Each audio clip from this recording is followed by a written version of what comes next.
This episode of the Masonic Roundtable is sponsored by our good friends at Masonic Revival.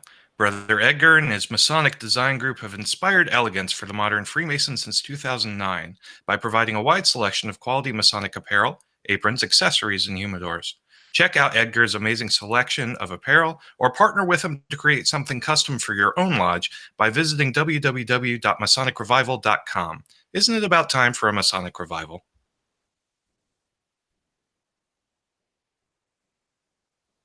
Hello and welcome back to the Masonic Roundtable, a weekly program where Masons from around the world get together to talk about Masonic news and opinions in a friendly and social manner. The standard disclaimer, as always, applies. The thoughts and opinions expressed here are solely the opinions of the participants and do not represent any Grand Lodge statements or positions. Make sure you keep your conversations open for the public and on the level. As usual, to interact with us, send questions and comments to the Facebook event page for episode 234, Freemasonry in Cuba, or in the chat running along this YouTube video for those of you who are watching it live. Welcome, everyone. We are here, in case you haven't figured it out, and most of you have. We're here at a new date, new time. So this is really exciting. It's a big change. We're in the green room getting ready. You're like, this feels weird because it's completely different yet all the same. So we're glad that the transition was smooth, and all of you podcasters are catching your new episode on Friday mornings. My name is John Ruark. I'm a past master of the Patriot Lodge number 1949, and brand new, hot off the press, 1949. A member of Internet Lodge 9659, out of the United Grand Lodge of England. So that's super exciting. I joined the ranks of many listeners, and also I think Robert Johnson might be a member as well. So Robert, are you a member of Internet Lodge 9659? Indeed, I am. Yeah, current member of Internet Lodge, also a past master of Waukegan Lodge number 78. I'm a honorary member of Rising Sun 115. I'm a member of Displains 890. I could go on for hours because I just like paying dues. Anyway, past master of Waukegan 78 and host of Whence Came You Masonic podcast. Thanks. Sweet. Thanks, Robert. Next up, Mike the intern. Hey, Mike. Hey, everyone. Mike Hambricht here from Triandria Lodge number 780, where I am the junior steward and lodge education officer. Good evening. Good evening. Juan Sepulveda, welcome. Hello, everybody. Juan Sepulveda here from Orange Blossom Lodge number 80 in Kissimmee, Florida, and the host of the Winding Stairs Freemasonry podcast. Good evening, brothers. Thank you, Juan. Jason Richards, hello. Hey, good evening, everybody. Jason Richards here, past master of Acacia Lodge number 16 in Clifton, Virginia, member of the Colonial Lodge number 1821 in Washington, D.C. All right. And our special guest tonight, Brother Worshipful Marty Dagoberto, Worshipful Master of the Mountain Lodge in Shelburne Falls, Massachusetts. Hello. Hey, what's up, everyone? My name is Martin Dagoberto Lidgate Riggs. You can call me Marty. I am the presiding master of Mountain Lodge in the village of Shelburne Falls in Western Massachusetts. I'm also the district service officer and webmaster for the 26th district. And I recently joined Ezekiel Bates along with RJ after Masonicon this year. And for the past 5 years, I've traveled annually to the grand jurisdiction of Cuba to visit with family, friends, and Masonic brothers. And it's really great to be here tonight. Awesome. Yeah, so if you ever make it up to Masonicon, we've been pushing that for the past 2 years easily, about such great experience. That's where we first met Marty, and it's great to have you on the show. So thank you, Marty. Yeah, I almost forgot to tell. I'm also at Ezekiel Bates, so thanks, Marty. So for those listening, we have a new date, new time, new format, and most especially a new Patreon page. So for years, a couple of you have tried to find ways to kind of help contribute to the show, and we do appreciate that. And one way that's the most easiest way nowadays is to go over to Patreon, where we have a new page set up where you can help support the show. We've got a couple of different tiers, and if you just want to throw us a couple bucks to help pay for equipment, keep the show going, I mean, we do have hosting costs, that would be an awesome help. But then we have a couple of additional tiers where you can be producers of the show, have your name listed on theMasonicRoundtable.com as an an excellent executive producer, because executive producers aren't cool anymore. You need to be an excellent They never were. executive producer. Right. So go over. That's pretty Masonic, right, John? I mean, there's like worshipful master, excellent master, super excellent master, and they just keep going up. You just keep adding Most adjectives. super amazingly excellent, right worshipful executive producer. Perfect. So if there are other Masonic podcasts that I can't think of any that would have any type of executive producers and they try to one up us, we'll make sure that you get an additional title to your excellent executive producer role by contributing to the Masonic Roundtable at patreon.com/the Masonic Roundtable. So we do appreciate it. Thank you very much.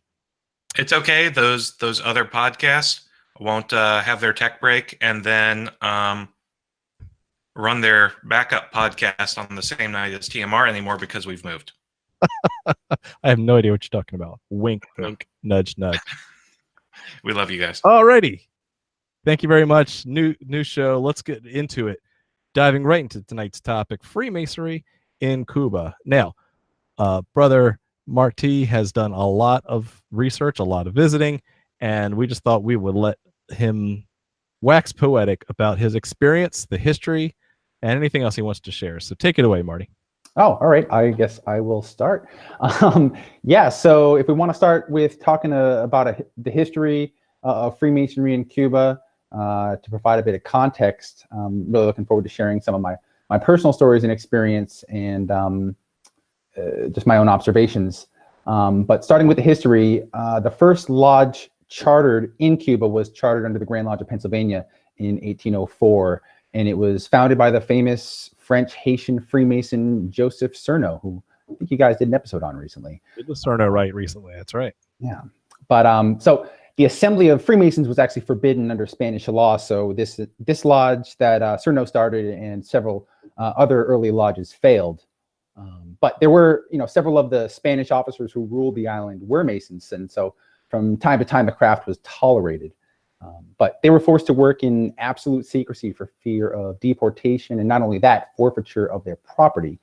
So they even resorted to the practice of using Masonic names to avoid the discovery of their true identities.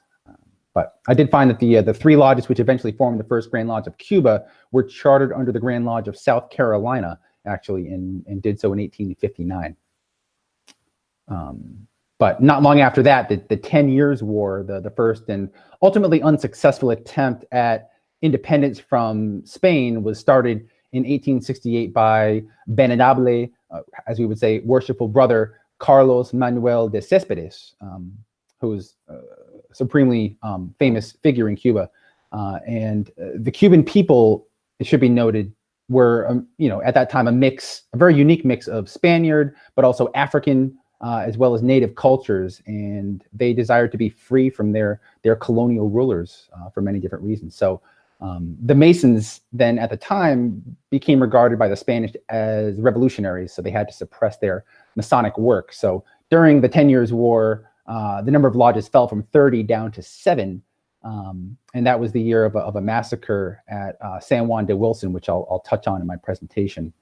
But the final successful War of Independence, which finally succeeded in 1898, was headed by patriotic Masons such as brothers Jose Marti, Antonio Maceo, and Maximo Gomez, after which Freemasonry had really flourished. I don't know if anyone else had historical comments to add in there. Now, I did read that really a lot of it, even though you mentioned kind of the 1860s, that Masonry did exist in that territory way before that, as early as 1760s or so. So it'd been operating for 100 years, but really not in an organized fashion. Right? Yeah, you had the English and the Irish, Yep. And like the military lodges came through apparently, but then when they gave it back to Spain, they put the clamp down on Masonry in many ways. Gotcha. Anything else? All right.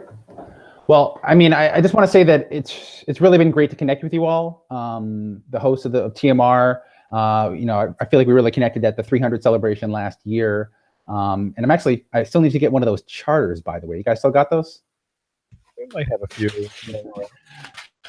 I thought you might, but I signed it, so I got to get one of those. But I really appreciate you guys inviting me on to the show after we met up at Masonicon, and I started to tell you a couple of stories about my travels and observations. And I'm by no means an expert on Freemasonry in Cuba, and I hope that there are a lot of listeners out there who have traveled to Cuba, and I'm sure there are even a few members of the Grand Jurisdiction there who I very much want to connect with. So I'm very much looking forward to sharing some of my personal observations and stories, and really to connect with the extended TMR community, who I really see as many of the men of our fraternity who benefiting from this program, and as well as the whole constellation of podcasts and Facebook groups and different forums. I really believe will help lead our fraternity into the future. And I'd like to see a future where our lodges in the U.S. and the Grand Lodges have deeper fraternal relations with our brethren and neighbors in Cuba. And I can only hope that the goodwill would spread beyond our fraternity and hasten normalizations of relations between our countries. And, to be candid, I'd like a future where I can get my Cuban rum at the local liquor store, because I'm almost out. So it's time to look at flights. So I was going to share some, a handful of quick stories about Masons that I've met in Cuba over my 5 trips, and really it's been effortless meeting Masons as I traveled in Cuba. And I wanted to show some pictures. We'll try that for those watching the video, and just share some observations and hear your questions. How's that sound? That is amazing. Let's do it. Yeah. All right. Cool. Cheers. Salud. Salud. So according to numbers that are available online, and I don't know if John, if you've had any luck with the Grand Secretary of Cuba, I'll say I am not fluent in Spanish, and the Grand Secretary does not slow down. So I didn't have too much luck engaging with him directly. I didn't wait for an interpreter. But according to the numbers that are reported online, I've calculated that there are roughly 3 times more Masons per capita in Cuba than we have in Massachusetts. But I'll say that I ran into Masons far more than 3 times as frequently while I'm down there. And, I'd like to think that I have some special Mason-seeking intuition, but Masons there do tend to use our signs and symbols more prominently. Now, every Mason might not have a ring, but many favor a keychain hanging out of their pocket, or even, as we'll see, using the signs on their doors and vehicles. So for someone who's always looking for symbols, and especially as a Mason, traveling in Cuba is a peculiar grade of enjoyable. It really seems like everywhere I look, I'm seeing the square and compasses. And actually, you can throw up the first picture there, is of a white door with the square and compasses on it. And this actually isn't a lodge door. This is someone's front door on the street. And I saw this, I actually have a couple pictures of different doors on the street that I saw with the square and compasses on it. I've only ever seen that in Cuba. And Cuba loves its monuments to national heroes, and many of them were Masons. So our symbols really have been placed throughout the island in public places and in prominent ways. And you can see in some of the other pictures, we'll see some of the monuments there. But Freemasonry really has been closely intertwined with a stream of patriotism, which has really run strong in the Cuban people since they won independence from Spain, and which seems to have been picked up and magnified with Castro's revolution. The Masonic heroes of the country inspired the revolutionaries. So I think it has to do with why Cuba has the only Marxist government, the only communist government, which has allowed Masonry to persist. It's a bit of an enigma in that regard. But it not only has allowed Freemasonry to persist, I would argue that it has thrived. And I also think that the identification of Freemasonry with the spirit of Cuba lends our craft more weight in the public consciousness, which helps to attract new members. So Brother Jose Marti is one of the most prominent national heroes, and he's achieved a certain status of irreproachable regard among Cubans, having gone through something of an apotheosis. Also, like Brother Washington in the US, no lodge is complete without at least one portrait of Marti. So if you're a Mason going to Cuba, and really anyone, but especially a Mason, you're going to want to know who Marti was. He was a gifted poet, an essayist, an influential and revolutionary philosopher and political theorist. He actually died quite dramatically in the War for Independence and became a martyr in the fight for independence from the Spanish in 1895. His image is really both a symbol for Cuban patriotism as well as Freemasonry, and thus he lends his high status to the reputation of our craft. I think I have a picture of a bust of him here. There are likely more busts of Martí in the town squares and in front yards across Cuba than there are automobiles on the island. And I've actually seen several that are adorned with the symbols of Freemasonry. I will say that memorizing a few lines of one of his poems, such as Versos Sencillos, will go a long way in making friends in Cuba. So I highly recommend checking out some of his poetry, and also I highly recommend his speeches that he gave in New York City. The Cuban flag, I think that was actually picture 2 there, itself is a Masonic symbol. It was designed by Masonic revolutionaries in 1849. And what you see here, I don't know if you have it up, it has a depiction of the flag with a depiction of Our Lady of Charity, who I'll also reference later. But appropriately enough, my travels on the island started in the West and brought me east. I've actually been back 4 times since my return to the country. And I say return because I felt like I was returning on my father's behalf, he having left as a child refugee with my grandmother and uncle after the revolution. I first went as part of the World Permaculture Convergence in 2013 with my wife. And it actually was also our honeymoon. So we started out with tours of farms and permaculture sites in and around Havana, and then spent time in the tobacco region in the West. And picture 4, we have a lodge in Viñales, right there, which is Logia Dignitat y Virtud, dignity and virtue. And it actually has a bust of Martí in front of it, facing passersby with one of his poetic quotes about Masonry. That's in picture 5 there. But when our bus, again, this is on the World Permaculture Convergence, we were touring different sites in and around Havana, and we pulled up to a site outside Havana, and that's in the next picture there. I immediately saw our symbols on this monument to Antonio de la Piedra. So again, another highly visible Masonic monument in a public space, really effortlessly. I'm just coming across these, our signs and symbols along my travels. But a quick story about another bus driver on the trip. My wife and I, we had gotten a ride back from one of these tours, but we weren't actually staying at the hotel with everyone at the Convergence. We traveled on our own, which I'll say is much more affordable than buying into a travel package if you can do it.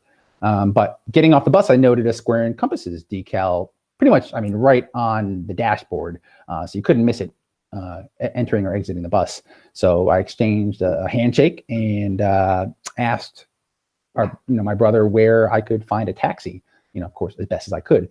So he, without missing a beat, he asked where we were going. And within minutes, we were racing across the city in a coach bus, getting a personal ride to our Casa Particular, our bed and breakfast that we were staying at. So that was really the night on our first trip that we realized the value of being a Mason when traveling in Cuba. Let's see, another time we were visiting an antique bookstore. I was in Santi Spiritus, which is about in the middle of the island, and I approached the old man inside asking if he had anything Masonic. He looked through his books for a while, and I figured I'd ask him if Masons were active in Santi Spiritus. He stopped from what he was doing. He looked at me, he winked, and motioned down to his ring. I hadn't realized he was wearing a Masonic ring, so I smiled and told him that I was looking for books about Masonic philosophy and that I consider myself a philosophical Mason. I didn't know at the time that that's actually what they call Scottish Rite, Masoneria Filosofico, as opposed to Masoneria Simbolico, Blue Lodge. So that caused a moment of confusion, as I'm not actually a Scottish Rite Mason. But he ended up finding and giving me and refusing to accept payment for a printed speech from a gathering of Scottish Rite Masons in the 30s, which was beautifully aged with tattered corners and little wormholes in it. But then he asked me to follow him. He closed up his shop and he had me follow him to the lodge building a few blocks away. And he looked at me with a grin as he knocked on the door, the way Masons know how to knock. And I thought he was just making a show of knocking, but to my surprise, really less than a minute later, someone opened the door. And it was actually the current master who was there doing some paperwork. And, the two of them happily took the time to give me a tour of their beautiful building. And that's actually in the next picture, picture 7 there, is a view of the east of this lodge room, which I posted a 360 or a severe picture on the Facebook event. But you can see the picture of the east, the oriental chair is 7 steps up from the floor. And each step lists the 7 liberal arts. And I did note that in every lodge room that I went to. That's a really great effect.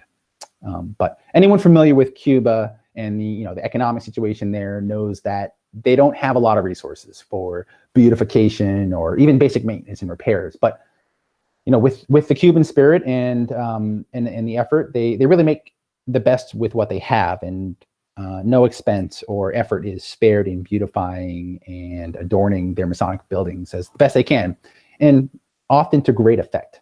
I especially love, you'll see at the top of the picture there, the depiction of the chain of brotherly love around the perimeter of each lodge. And I saw that in every lodge, and I thought that was a really powerful border for the room. And the more recent trips that I've made have been more on the eastern part of the island, the region where my father was born, and also where Freemasonry, as well as the initial colony of Cuba, has the oldest history. I saw one of the lodge buildings in Holguin from the bus window on my way into town, and I walked there on a Sunday morning. I knew that many lodges met on Sundays, so I was hoping they were meeting. It turns out, to my luck, there were a bunch of guys there, not meeting for communication, but cleaning up the place before the Masonic year started.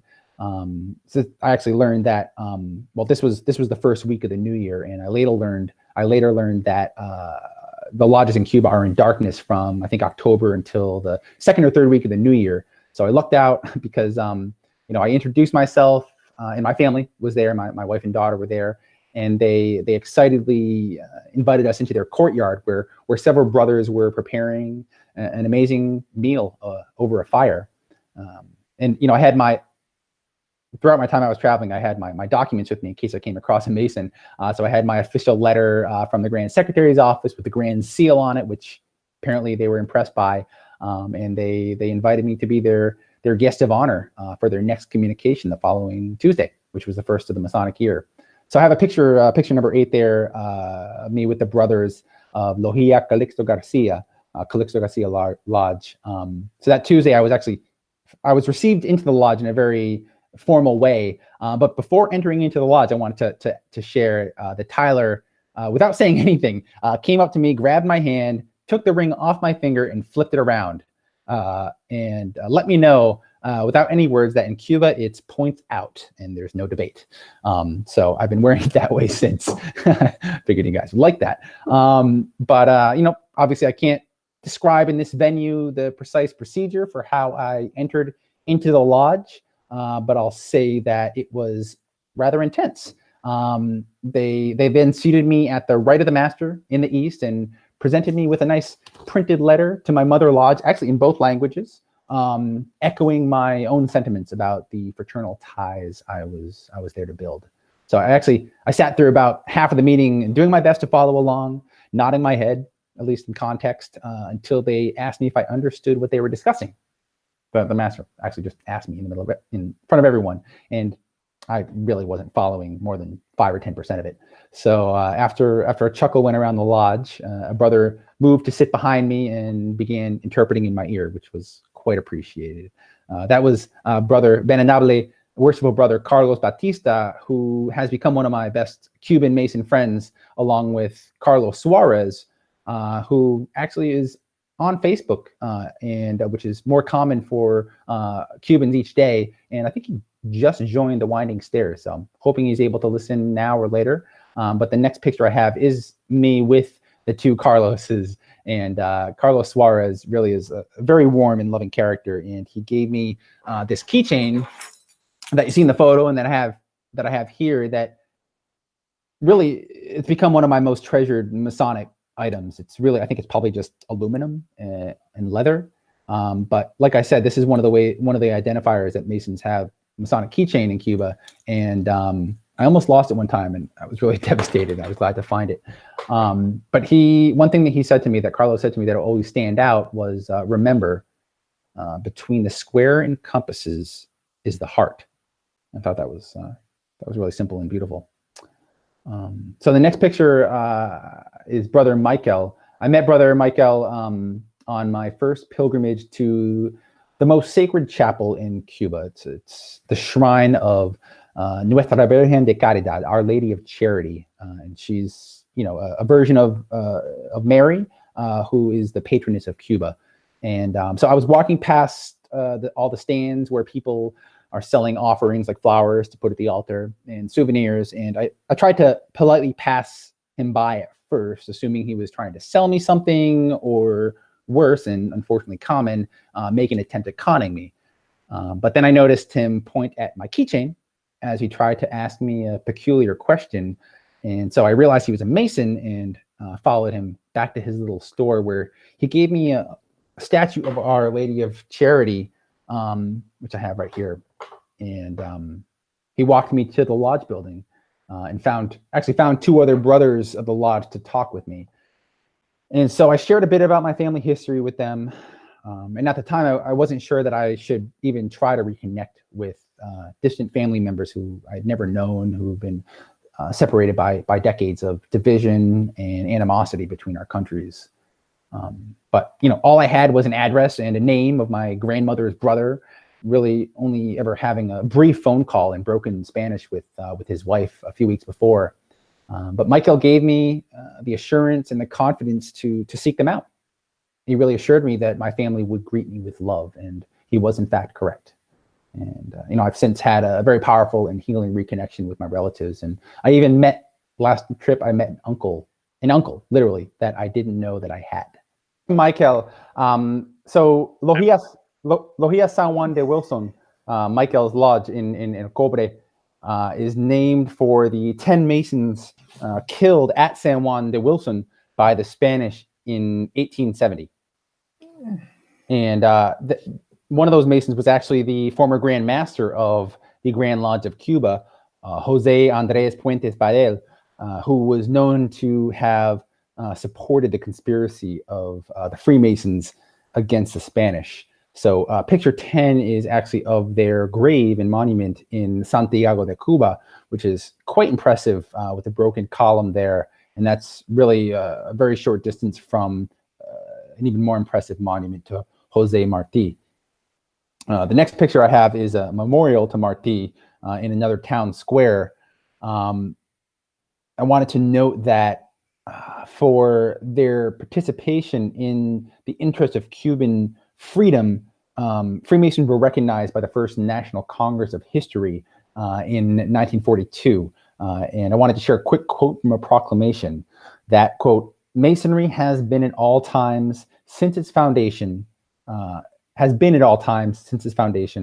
institution that has provided the most elements for independence, liberty, the culture, and the progress of Cuba, as much the ideological as the example of sacrifice, heroism, and perseverance offered by its affiliates in order to give Cuba a life of human decorum, of equal and social fraternity, and a regime of sane democracy," end quote. So again, Freemasonry is integrally intertwined with the revolutionary patriotism of Cuba. So Baracoa is on the easternmost part of the island, and that's where I'll end my anecdotes here. Baracoa was the site of the first colonial settlement in Cuba. It was isolated from the rest of the island for a very long time, and the only way to get there was by boat until the roads were built in more recent decades. And so it has a very distinct culture in many respects. And actually, when we were going there, the road actually got washed out from a storm, so we had a bit of a delay there. Quite challenging terrain to get there. But my wife and I were exploring the town early one morning, and we found Marty Park, which we have a picture of there. And across from the park, there was the lodge with several men standing in front of it, seemed to be waiting for a ride. So I walked up and introduced myself, and to my astonishment, one of the men was the current master of the lodge. After a warm and brief greeting, he informed me that they were just about to take a bus to the airport to receive a delegation of Scottish Rite Masons from Havana. So get this, as luck would have it, I had one more day in Baracoa. That evening, there was to be a momentous capitular meeting. And I actually thought that meant chapter, which meant I'm not a chapter Mason, so I can't go to that. I guess I'll just be there before the meeting. But it was actually a capitular meeting between the Supreme Council and leaders of the Blue Lodges of the province. So they don't actually have the higher branches of York Rite Masonry. They have Scottish Rite and Blue Lodges. And they invited me to attend this meeting. And again, I was placed in the east to the right of the master. And I was introduced to the assembly along with all these illustrious brothers in attendance. And actually, when any brother stood up to speak during the meeting, they addressed the members of the Supreme Council and the honorable brother from Massachusetts. So it was quite a trip. The topic of conversation was more or less about finding greater collaboration between Scottish Rite and Blue Lodge, and to bring greater uniformity to their work. So it was really my kind of conversation, talking about collaboration. At least that's as far as I could follow. I will note that several of the brothers really had an impressive oratory skill, clearly modeled after Fidel Castro. In my last picture, picture 13, you see a bust of Hathaway. And I have a replica right here. Hathaway was a Taino native cacique, a chief, who has become a legend, really, and a symbol for the fight against colonialism, and is celebrated as Cuba's first national hero. He was actually burned at the stake by the Spanish in 1512, and I wanted to share a bit of the legend that before he was burned, a priest asked Hathaway if he would accept Jesus and go to heaven. Hathaway asked the religious man if Spaniards went to heaven. The religious man answered yes, and the chief said he'd rather go to hell. So this bust of Hathaway was placed there in 1942 by the local lodge of Masons, and actually on one of the sides it says "Immaculate Patriot, Gentleman, Exemplary Citizen." And this bust, and I should have gotten a picture from the back of it. The bust faces defiantly and directly at a church, only a few feet away on the other side of a cobblestone road. I really love that. So real quick, from these stories, I just want to share a few lessons and observations. Brother Martin, yeah, please. Before you go to that, I wanted to make a comment about Hathaway. One thing that I've read about him is he's originally from Hispaniola. And for the brothers that are listening, I'm sure we have a lot of brothers who have Dominican or Haitian roots. So they'll be they have a tie there to this hero from Cuba. Yeah. So I just wanted to make a point of that. Thank you. Yeah, I mean, he left Hispaniola at, he saw his people get massacred, and he tried to warn the Taino of Cuba about the impending invasion that was coming, and he did his best to fight them off. Thank you for adding that. I mean, I was just astounded when I saw this bust of him in the square there with the square and compasses on it. It was pretty powerful. So I had to buy this off a local artist. But I just want to share that in my estimation, and I hope as illustrated by my stories and observations, that the craft appears to be very strong on the island. Our symbols are everywhere, and our tradition is central to the revolutionary fabric of the country. I really didn't go a day or two at a time without encountering a brother. It's my impression that they have maintained and they've managed to maintain a certain essence of Freemasonry. And listeners of this podcast and those involved in the observant Masonry movement I really think would greatly be interested in what they could learn from Masonic travels in Cuba. I think our craft would benefit greatly from their influence. And I think that one aspect of Masonry that that gives it its strength in Cuba is that it appears to be exceedingly difficult to become a Master Mason. Make something difficult to obtain, and its value is increased. I mean, Freemasonry even carries enough social status that some try to cash in by simply wearing our symbols. I don't know if you guys have ever encountered imposters, but I've only encountered them in Cuba, and I ran into more than one young man wearing the ring who turned out not to be a Mason. Actually, one of them, he saw my ring and he came up and gave me a weird handshake, and I don't know where he got that, but he said that a friend had a friend had told him that this is the handshake that non-Masons can use to tell Masons that they're cool or whatever.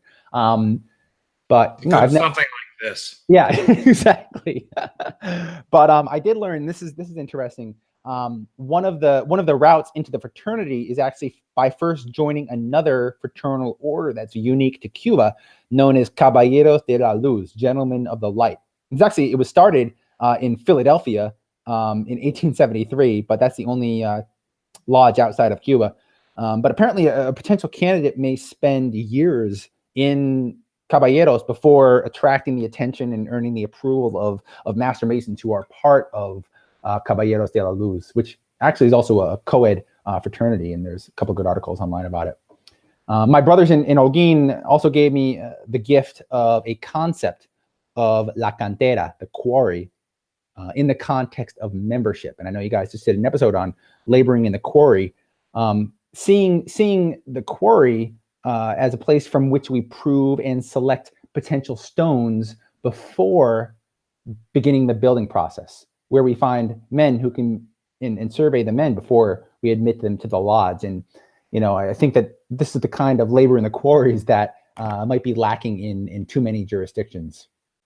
But in Cuba, not only are references interviewed during the investigation process, but also coworkers, neighbors, community members. They might even go beyond asking about the character of the applicant, but also about their family lives.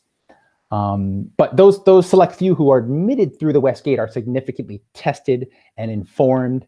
And as in the old tradition, and I don't know if this is the case in your jurisdictions, but in Cuba, a candidate must be voted through each degree. So they have to, pass that each gate, right?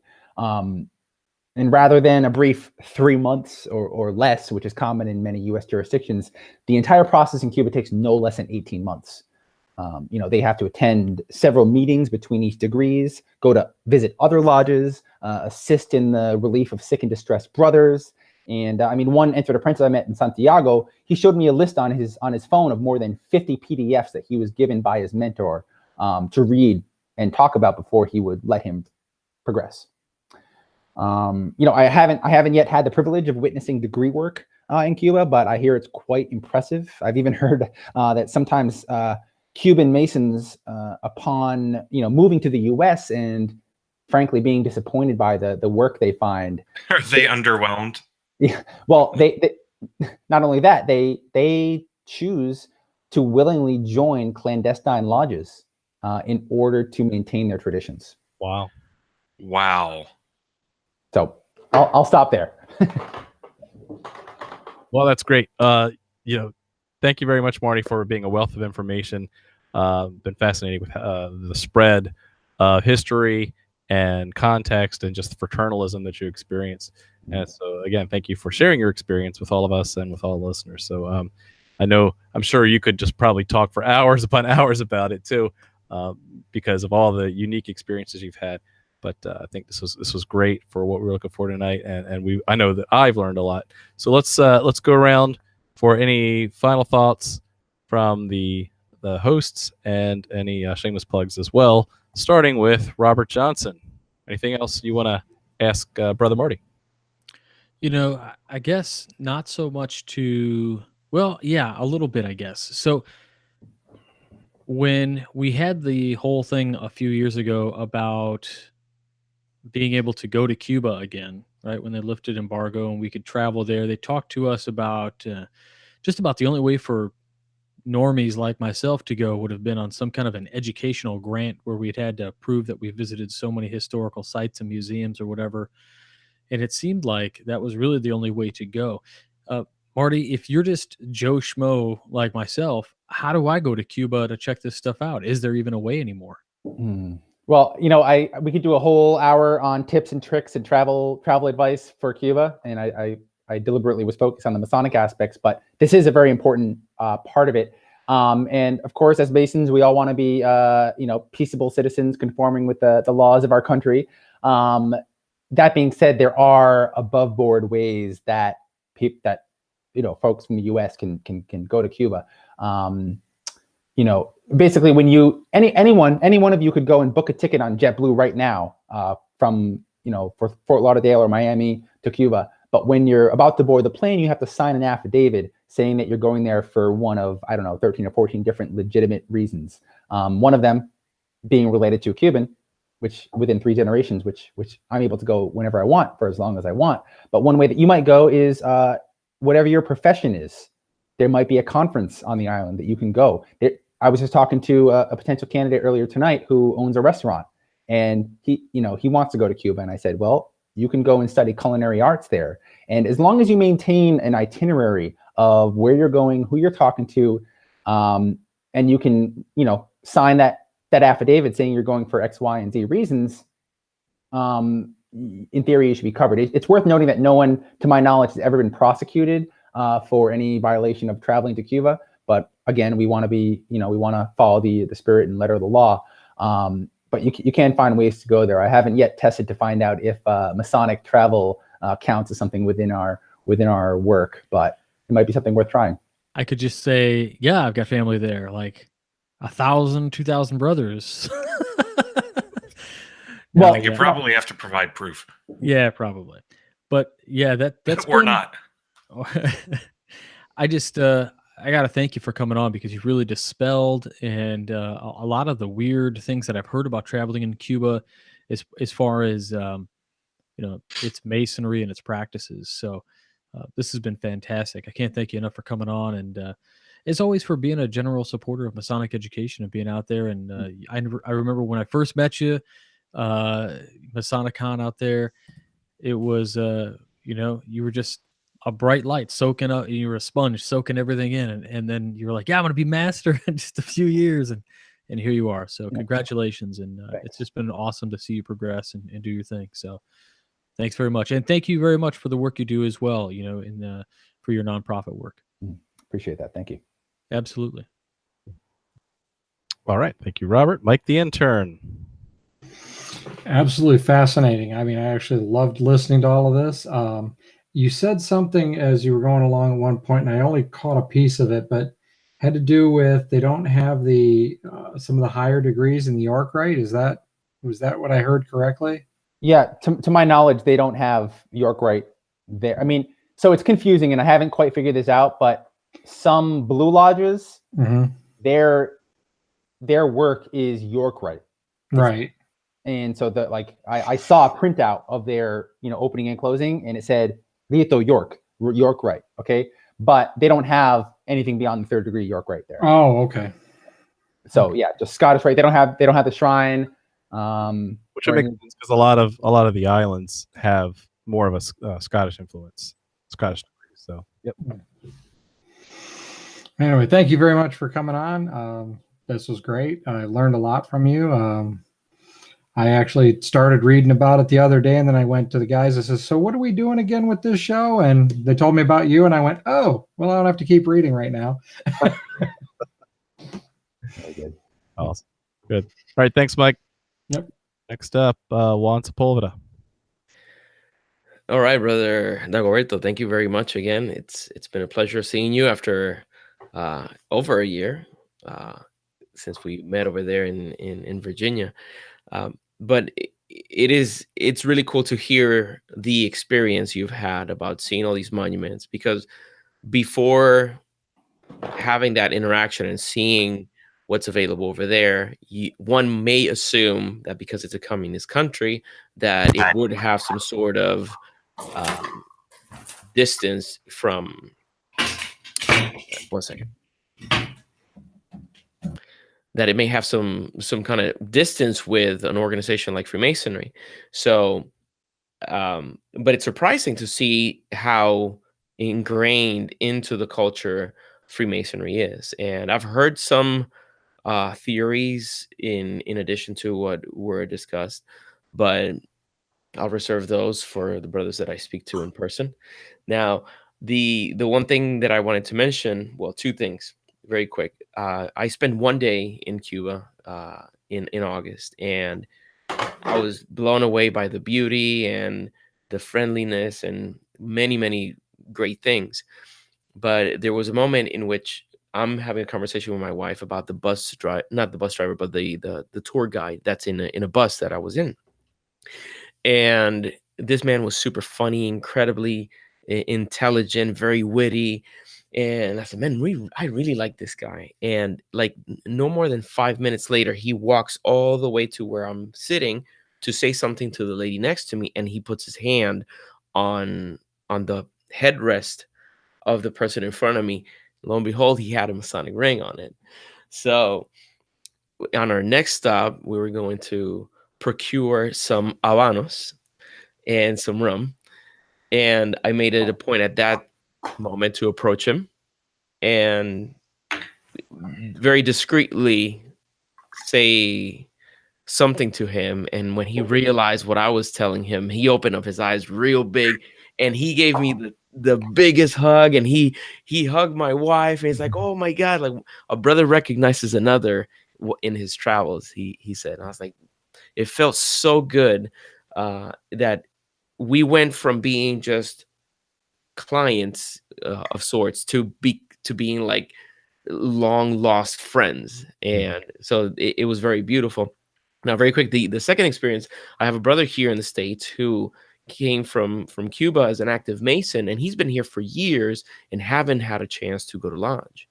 And I've spoken with him many times, and this was during the time that Florida didn't have recognition of the Grand Lodge of Cuba, so we could not invite him to lodge or anything like that.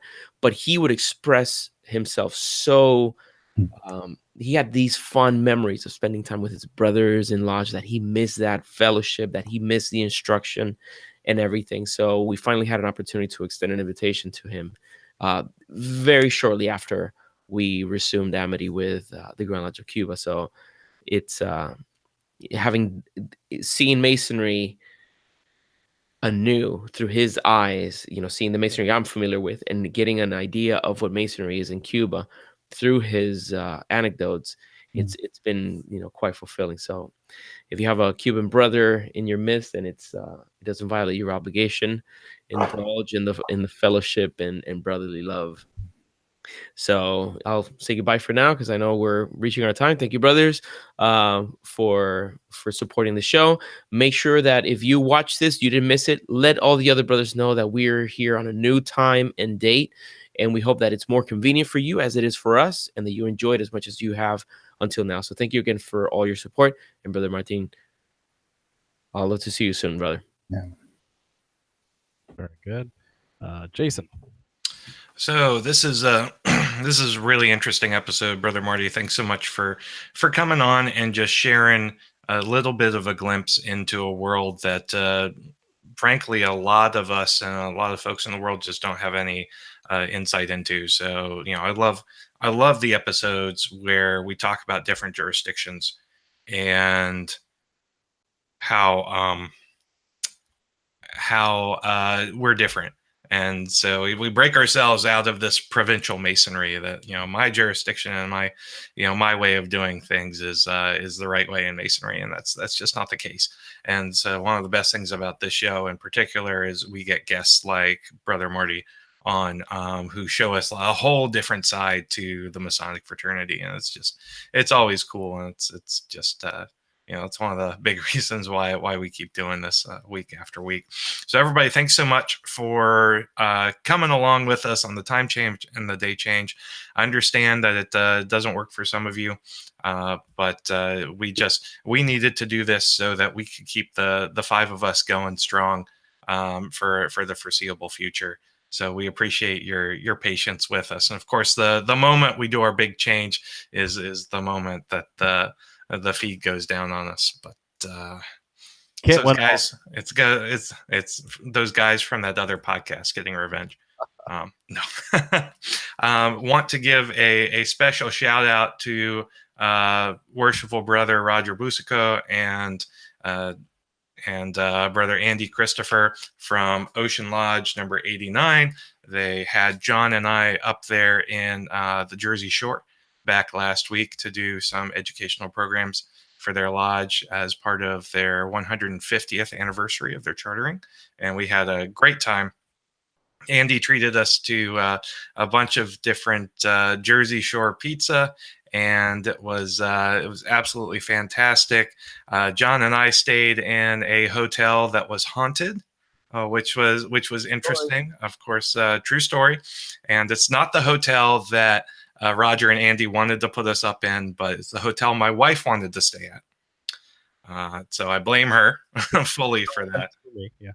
Yeah, and the ghost didn't visit us. The ghost visited John. So, if you have any questions about that, you can talk to him about that offline. I'm a believer now. Yes, I'm a believer.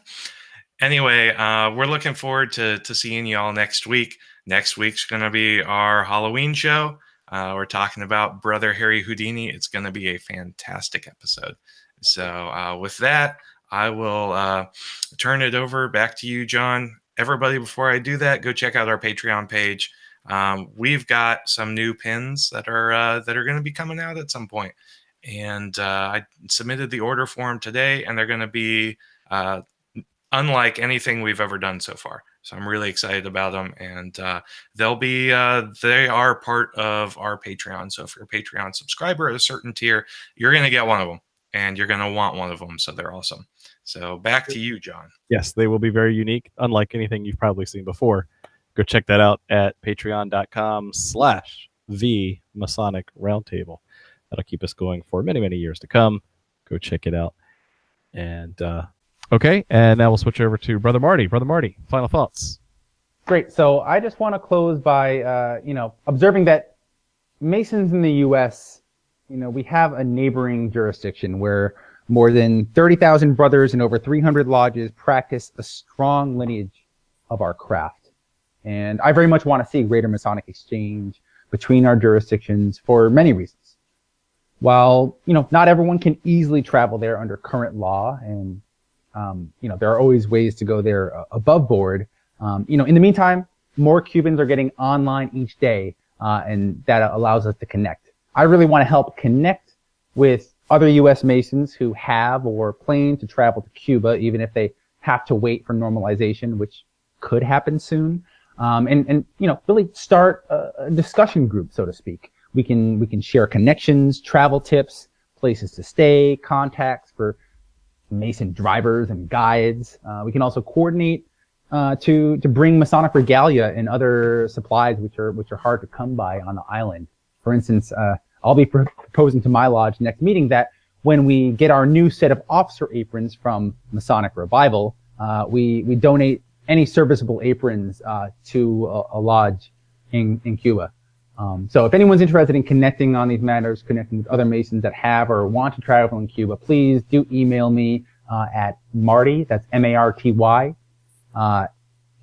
.mason.cuba@gmail.com. And I'd love to connect. But brothers, it's really, it's been an honor to be here with you all. Thank you all for connecting, and I send my warm and fraternal greetings to all the brothers out there. Thank you. Yeah, this has been great. Marty, thanks again. Everything's been said that has already been said. You're a fantastic guest and a brother to us all. So thank you very much for enlightening us and the listeners. With that, we'll see you next week. Thank you very much for watching, and keep searching for our light. Have a good night.